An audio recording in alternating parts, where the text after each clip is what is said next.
हर हर महादेव दोस्तों, स्वागत है आपका हमारे YouTube चैनल पर।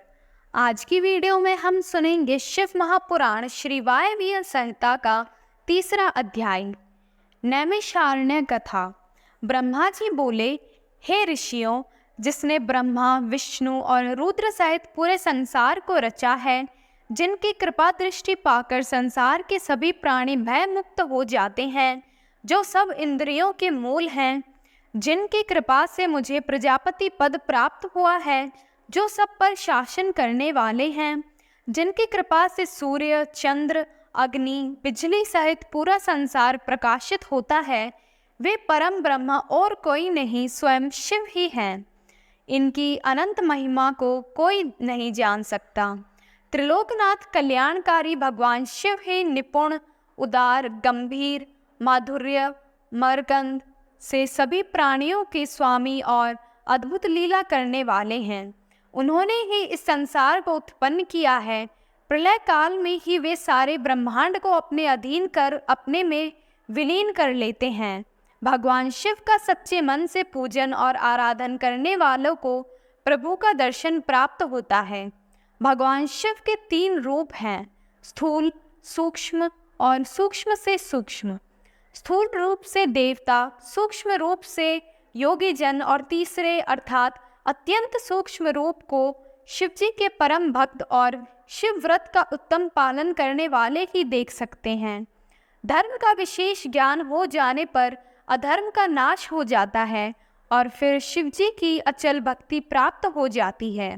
भगवान शिव की कृपा से कर्म के बंधनों से मुक्ति मिल जाती है तथा मनुष्य शिव धर्म में प्रवृत्त हो जाता है। धर्म 2 प्रकार का होता है, गुरु अपेक्षित तथा गुरु अनअपेक्षित।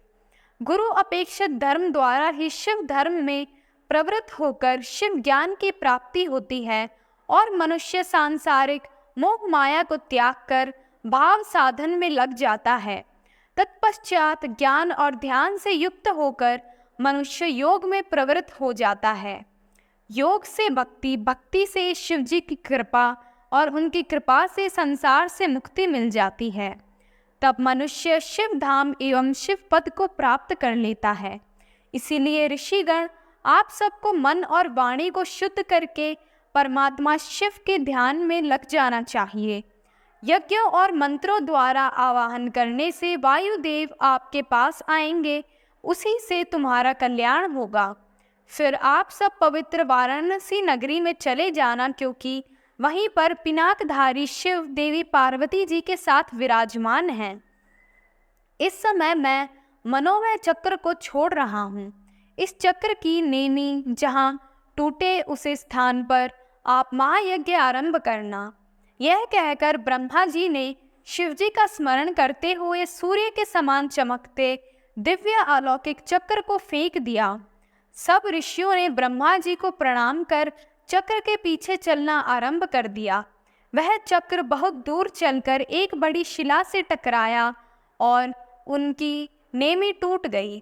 तब वही स्थान नैमिषारण्य नाम से विख्यात हुआ। ऋषि गणों ने उसी स्थान पर महायज्ञ करने की दीक्षा ग्रहण की। एक समय की बात है, राजा पुरुरवा रानी उर्वशी के साथ विहार करते हुए उस स्थान पर पहुंचा। पुरुरवा 18 समुद्र द्वीपों का स्वामी होते हुए भी उस भूमि को पाने के लिए ललचा गया। मोहित होकर वह उस भूमि को उसने छीनने लगा। तब मुनिगण ने क्रोध में राजा पर कुशा का प्रहार किया और राजा को मार गिराया। इसी भूमि खंड पर ब्रह्मा जी ने सृष्टि की रचना की थी। इसी भूमि खंड को पाकर ऋषिगण बहुत प्रसन्न और आनंदित हुए। ओम नमः शिवाय।